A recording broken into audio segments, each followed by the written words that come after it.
saudara sekalian yang saya muliakan, Habib Hasan bin Shalih Al-Bahar, ya betul, penulis kitab Sholatul Muqarrabin, seorang wali min auliyaillah, ulama terkemuka. Saat beliau meninggal, nah ini kemarin tahun 2021, saya ada berangkat pergi ke Hadramaut. Salah satu yang saya ziarahin Habib Hasan bin Shalih Al-Bahar. Teman-teman sekalian, ini beliau ini Habib Hasan bin Shalih Al-Bahar, waktu beliau meninggal dunia, ini saya ceritain dulu nih, biar teman-teman tahu, baru nanti saya ceritain urusan yang majelis tadi. Waktu Habib Hasan bin Shalih Al-Bahar meninggal tuh Bu, itu masjid Jabanah itu ya, masjid yang buat nyolatin jenazah enggak muat.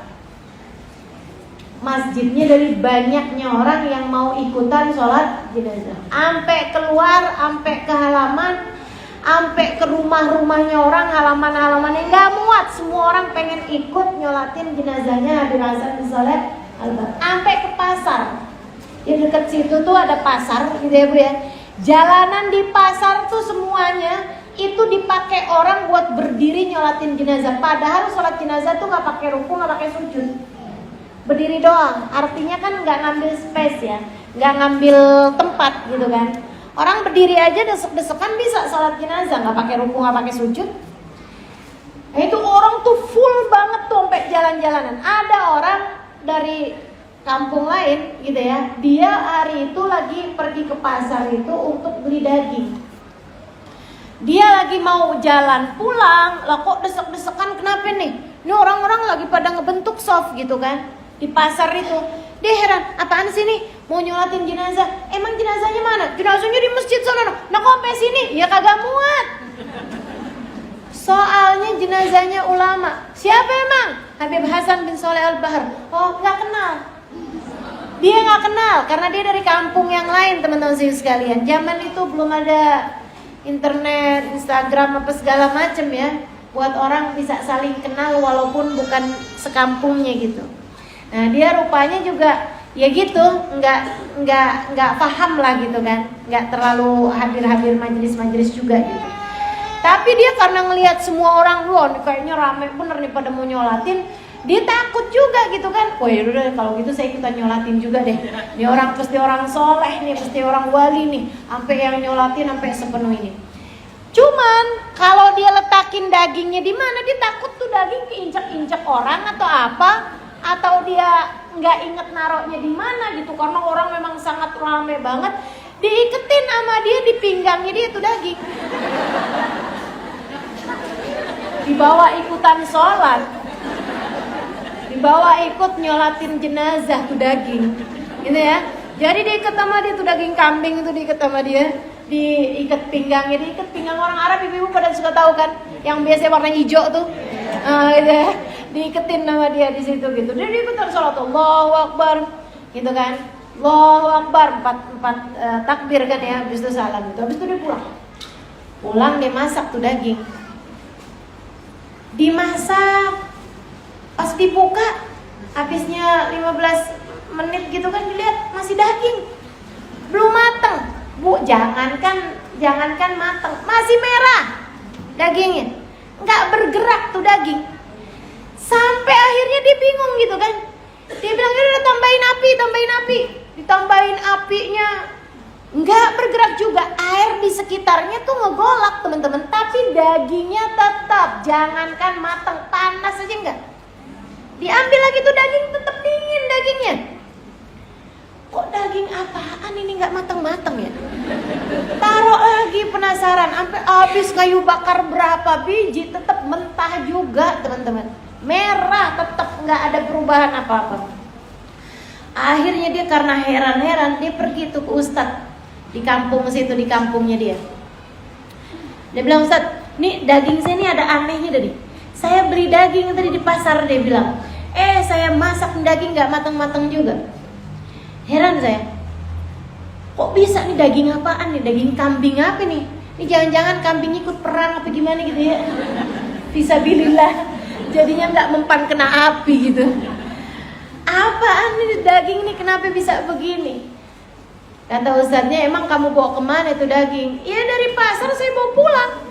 Oh tapi ini nih saya dagingnya saya ajakin pergi sholat jenazah. Karena tadi itu waktu saya mau pulang, ternyata ada orang rame-rame gitu pada ngerjain sholat jenazah. Tadi pagi si Ustadz rupanya hadir, karena nih kan memang berburu pada Habib Hasan. Dia bilang, yang tadi pagi, Habib Hasan bin Shalih Al-Bahar, itu dia tuh. Ikutan tuh saya sama sedaging-dagingnya, saya ikut habis itu. Aku dilarang, aku keinjak-injak takut apa gitu kan, lupa naruhnya di mana gitu. Jadi saya ikut aja kan. Dia bilang pantesan, saya ngerti sekarang kenapa nggak matang-matang. Kenapa gitu? Karena Habib Hasan bin Shalih Al-Bahar pernah bilang dalam salah satu majelisnya, yang nanti nyolatin jenazah saya nggak akan pernah mempan kena api. Nggak api di dunia, nggak api di akhirat. Nggak akan mempan kena api, nggak api di dunia, nggak api neraka di akhirat nanti. Selamat semua. Sampai si daging kambing nggak mempan mati. Keren bener emang para wali-wali ini yang ngasih bikin tadi tuh yang saya sebut tuh, ya. Masya Allah, Masya Allah. Namanya Habib Hasan bin Shalih Al-Bahar. Teman-teman sekalian yang saya muliakan, nah ini juga Habib Hasan bin Shalih Al-Bahar ini juga salah satu dari silsilah keilmuan yang selama ini saya bawa. Jadi maksudnya kalau saya ngajar nih sama teman-teman nih, silsilah ilmunya, silsilah pemahaman terhadap ilmu, silsilah cara baca saya Fatihah, ilmu yang saya bawa nih, silsilah nasab ilmu saya ada di antaranya Habib Hasan bin Shalih Al-Bahar. Mudah-mudahan keterima. Mudah-mudahan ibu biar punya sambungan juga sama Habib Hasan. Teman-teman sekalian saya muliakan. Nah, Habib Hasan bin Shalih Al-Bahar ini satu waktu ada ustadz, ya kan, yang hadir majelis beliau tuh setiap kali beliau majelis itu yang hadir ustadz-ustadz terbanyak, yang ngajar-ngajar di kampungnya masing-masing, gitu ya. Nah ini satu waktu ada salah satu ustadz yang biasa hadir di majelisnya Habib Hasan bin Shalih Al-Bahar. Itu dia ini nggak ngaji-ngaji gitu. Beliau ngajinya tuh punya rauhah tiap sore. Habib Hasan itu ya. Hari-hari apa gitu, ada rauhahnya beliau sore bikinnya. Satu waktu Habib Hasan melihat nih orang kok nggak hadir-hadir, ada satu ustadz gitu. Dapat sekitar 2 minggu kemudian baru Habib Hasan bin Shalih Al-Bahar kelihatan lagi tuh ustadz. Jadi dikasih isyarat. Pas habis selesai majelis dipanggil tuh ustadz. Yang lain bubar, ustadz ini ke depan. Karena dipanggil tadi tuh ya. Dia bilang, aneh kok nggak lihat ini lama bener. Iya, Bib, akuan Bib. Sekalian juga nih Bib, saya mau nanya Bib, saya aneh Bib sama kejadian baru-baru ini. Apa kata Habib Hasan? Itu Bib, jadi di kampung saya Bib, ada orang tukang rentenir Bib. Udah yang paling top banget dah di kampung saya. Kerjaannya rentenin uang. Kita semua sebel sama dia Bib. Yang namanya orang kalau rentenin uang kan kita sebel ya sama dia ya. Kasian gitu orang-orang yang lagi memang pada perlu akhirnya utang, tapi kan mesti bayar bunga gitu ya. Udah tuh Bu, gak usah tuh pakai begitu-begituan. Sekarang tambah gampang banget orang kalau mau utang, pinjol, pinjaman online ya kan. Cuman perlu fotoin KTP doang katanya, udah bisa dapat pinjaman. Aduh, udah gak usah pakai begitu-begituan ya. Apa yang ada kita pakai, kalau nggak ada ya udah yang sabar. Kan begitu? Udah Bu, panci masih bagus. Gak usah kredit, kalau bisa beli sih ya alhamdulillah. Tapi kalau nggak bisa, nggak usah main kredit panci, kredit seragam.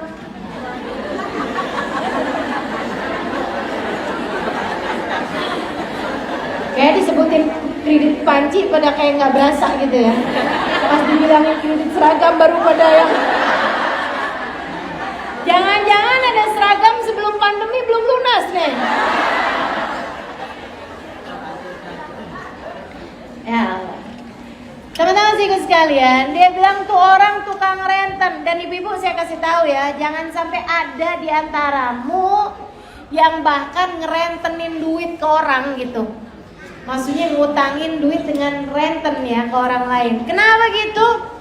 Saya baca di Quran tuh ada Allah Subhanahu wa taala ngasih peringatan kepada 2 orang pelaku dosa besar dengan ancaman diperangin sama Allah. Fa'ilam dan tahu fa'danu biharbin minallahi ta'ala. Katanya Allah, kamu kalau gak berhenti ngerjain itu, saya akan perang sama kamu. Saya mengumandangkan perang sama kamu. Itu ada 2 dosa, Bu, yang kayak begituan, diancam sama Allah tuh. Yang pertama, dosanya ngebunuh nabi. Ya emang iya, Bu ya. Masa ada nabi dibunuh? Ini kan dosanya emang udah kelewatan, pantes dong diperangin sama Allah. Nah, dosa yang kedua, dosanya riba. Dosanya kamu ngutangin orang dengan utang riba, yang kamu minta kelebihan saat dia bayarnya gitu. Itu sama Allah tuh bilang, kalau kamu gak berhenti dari hutang riba, baik itu menghutangi ataupun kamu gak berhenti utang riba, terus aja utang terus, kata Allah, fa'danu biharbin minallahi ta'ala wa rasul. Itu kamu saya tantangin perang, kata Allah. Makanya Bu, orang kalau renten itu ibu-ibu sekalian, ngerentenin duit ya, rentenin uang, dia ngutangin sama orang lain utang riba, matinya gak bakalan mudah. Matinya susah pasti. Wow, pokoknya udah disiksa habis-habisan sama Allah. Habis itu apakah Allah Subhanahu wa taala terima taubat? Belum tentu taubat segitunya tuh.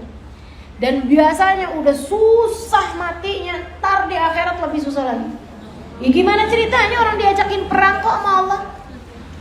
Banyak diantara mereka yang matinya tuh nggak bawa iman. Imannya nggak bawa, udah waktu mati itu udah dalam keadaan nggak lagi muslim, nggak lagi mukmin. Naudzubillah. Tuhannya udah bukan Tuhan Allah.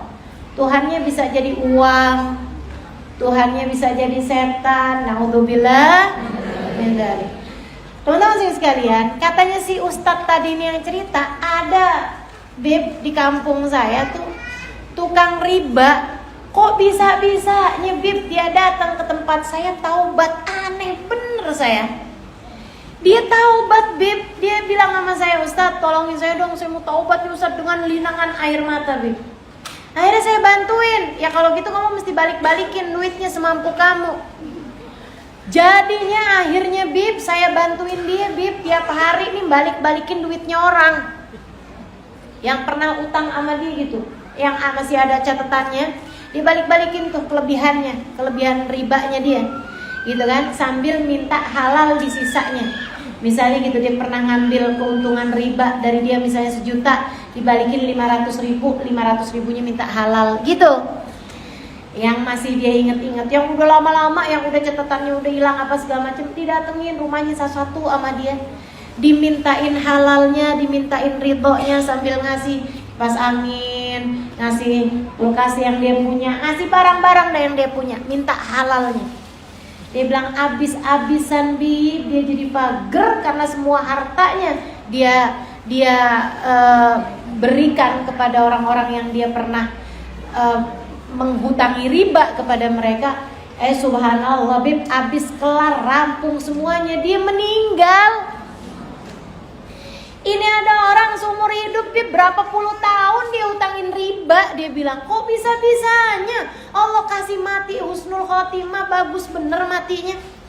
Saya makanya mau nanya nih sama Habib nih, makanya kenapa saya tuh Bib 2 mingguan kemarin tuh Bib gak pernah ngaji-ngaji di sini. Kesianan sama dia, saya bantuin pergiin rumahnya orang-orang sambil ngebalikin utangnya dia tuh. Tiap hari saya ngitungin, yang ini udah saya coret, udah berarti kelar ya. Yang ini saya bantuin Bib, kesian. Dia bilang, ini sekarang bisa hadir lagi habis dia meninggal Bib kemarinan. Dia bilang, Masya Allah, saya pengen tahu Bib, itu amalan ibadah apa sampai bisa bikin orang rentenir kayak gitu dosa, udah dosa paling gede gitu kan. Kok bisa-bisanya taubat? Habibnya langsung gini, orangnya yang kayak gini, ada tai lalatnya di sebelah sini, jenggotnya begini. Itu dia Bib orangnya. Habib kenal sama dia Bib. Kenal sih enggak, cuman saya tahu bahwa dia bakalannya mati husnul khotimah. Kok bisa Bib? Satu hari rupanya dia mau ngambil utang di rumahnya orang. Orangnya tiap kali ditagih nggak ada mulu orangnya. Akhirnya satu waktu dia bilang, kemana sih nih orangnya nih? Nanya sama istrinya. Dia bilang orangnya lagi hadir ngaji. Di mana? Tempatnya Habib Hasan bin Sholeh Al-Bahr di masjid itu gitu kan. Oh ya udah dah, daripada ntar kabur-kaburan lagi mendingan saya pergiin aja deh majelisnya. Dipergiin majelisnya, bukan mau hadir majelis, mau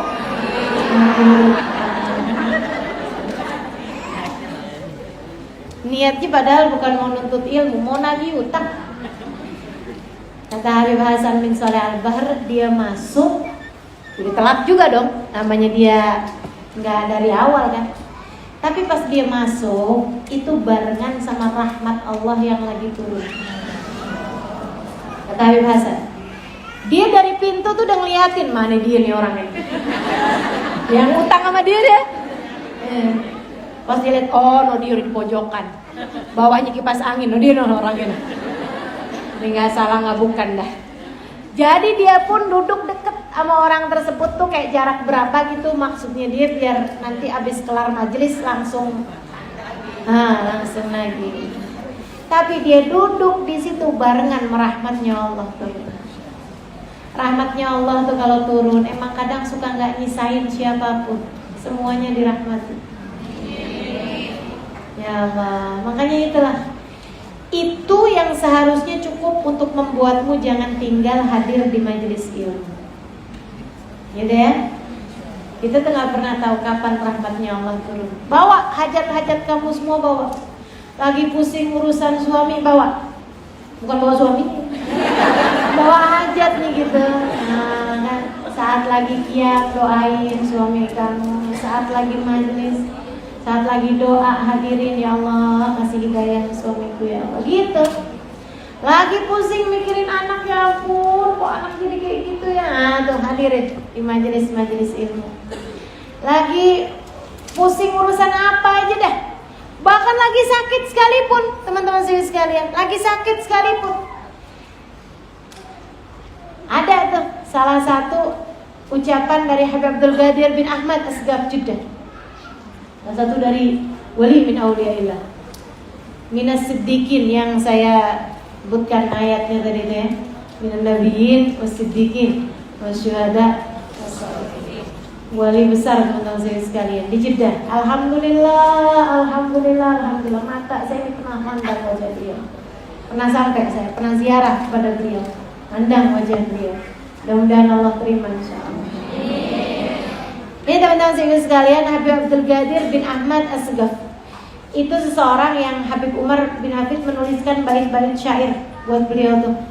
Ya waridal bahril ladzi fihi turar tujad Awrid fahala bahar Abdul Qadir bin Ahmad. Kata Habib Umar, wahai penyelam yang mencari mutiara, menyelamlah kemari. Ini adalah lautannya Habib Abdul Qadir bin Ahmad. Kayak lautan ya, ilmunya, karomahnya, berkahnya udah kayak lautan Habib Abdul Qadir bin Ahmad Asgaf. Teman-teman sekalian yang saya muliakan, Habib Abdul Qadir nih, waktu Habib Umar ada menyampaikan tentang kewalian beliau, tentang kemuliaan beliau, Habib Umar tuh bilangnya kayak gini, hada wali ibnul wali ibnul wali ibnul wali ibnul wali ilan Nabi sallallahu alaihi wasallam. Ini Habib Abdul Qadir bin Ahmad ini adalah beliau seorang wali, ayahnya seorang wali, ayahnya lagi wali, ayahnya lagi wali, ayahnya lagi wali, terus nyambung sampai ke Nabi Muhammad sallallahu alaihi wasallam. Silsilah nasabnya nggak ada yang putus. Jadi wali semua ke atasnya wali-walinya Allah semua sampai ke Nabi Muhammad sallallahu alaihi wasallam. Masya Allah, masih ada tuh sampai sekarang orang-orang mulia seperti itu. Siddiqin tuh masih ada teman-teman sekalian. Ya, makanya kita minta sama Allah SWT, mudah-mudahan Allah terus kumpulkan kita dengan orang-orang saleh. Bisa terus pandang wajah orang-orang saleh, bisa ketemu sama orang-orang saleh. Biar kita tahu bahwa dunia ini masih baik-baik aja. Biar kita masih tetap betah juga tinggal di dunia ini ya. Kalau kita masih bisa ketemu wajah-wajah mereka kan. Teman-teman sekalian, yang Habib Qadir bin Ahmad As-Segaf pernah mengatakan, dia bilang, saya hari itu tuh lagi sakit. Kepala saya tuh ya Allah berat banget, kayak gak sanggup buat saya bawa gitu. Maksudnya kayak berat banget gitu kan. Kadang-kadang kita sakit kepala berasa berat banget di kepala. Hari itu saya ada majelis, kata Habib Qadir. Hadir di majelis ya, bukan mau ngisi majelis. Lagi zaman beliau masih muda ini ceritanya. Dia bilang, pernah saya lagi zaman muda, saya sakit kepala, ya Allah, beratnya tuh banget. Badan panas, sakit kepala, berat. Ada jadwal kajian, ada jadwal majelis yang mau dihadiri. Aduh ya ampun, udah gak hadir dah kalau gitu, gak hadir. Saya pun baring-baringan, terus saya ingat ucapan abah saya, bahwa di majelis-majelis ilmu, di majelis-majelis zikir, di sanalah obat dari segala macam penyakit-penyakit. Saya ingat ucapan abah saya bilang Bismillahirrahmanirrahim. Saya berdiri, saya bawa pusing saya bawa sakit saya bawa semua tuh yang gak enak-enak saya rasakan hari itu. Saya bawa duduk di majelis ilmu, bismillah saya dengerin. Pertamanya masih pusing. Lama-lama lupa. Lama-lama hilang. Dia bilang, saya keluar dari majelis udah lupa tuh sama pusing, udah lupa sama sakit, udah lupa. Saya masuk ke rumah, dia bilang, orang rumah saya nanya, tadi bukannya kamu sakit? Iya, tadi sakit. Sekarang alhamdulillah udah sehat. Masya Allah. Di sini nih, di majelis-majelis ilmu sehat ada, gitu deh. Di majelis-majelis ilmu cobain aja teman-teman, gitu kan? Kalau misalnya gitu lagi mau hadir di majelis ilmu, terus ternyata aduh sakit perut nih, aduh mendingan gak usah hadir majelis. Justru pergi majelis ilmu. Insya Allah Allah kasih kesehatan. Cobain aja, nggak apa-apa. Teman-teman sekalian yang saya muliakan, karena di majelis-majelis yang seperti ini nih, insya Allah kalau niatmu benar, adabmu benar, semuanya adanya di sini. Sebab di sini kita bisa jadi tahu siratal mustaqim. Cuman perlu ditambahin adab-adabnya aja terhadap majelis ilmu, gitu ya, biar dapat semuanya gitu. Walaupun seperti yang tadi saya sampaikan, kalau ada orang niat hadirnya nggak majelis ilmu aja, itu tuh bisa aja tuh dapat. Kata Habib Hasan bin Salamah, begitu saya lihat dia nih turun tuh, rahmatnya tuh kena ke dia. Saya waktu masuk dia tuh saya lihat hitam bener. Begitu kejatuhan rahmatnya Allah, padahal dia hadir majelisnya mau nagih utang. Saya langsung lihat rahmat tersebut dia jatuh ke dalam dirinya, mengubah hitam-hitamnya tersebut, sampai ketika dia keluar dari majelis, Allah udah rubah dia menjadi putih. Ini kalau orang bisa ngelihat, ceritanya bisa begitu. Nah kalau kita kan nggak lihat ya, saya nggak lihat teman-teman. Jangan kegedean husnuzon ke saya. Saya nggak lihat. Saya nggak lihat. Dia jangan nanya sama saya. Saya nggak lihat. Kita sama-sama berharap mudah-mudahan duduknya kita di majelis mengubah hal-hal buruk yang ada dalam diri kita menjadi baik, insya Allah. Adabnya terus dipakai, gitu ya. Adabnya dipakai gimana? Jangan sibuk sama urusan-urusan yang lain.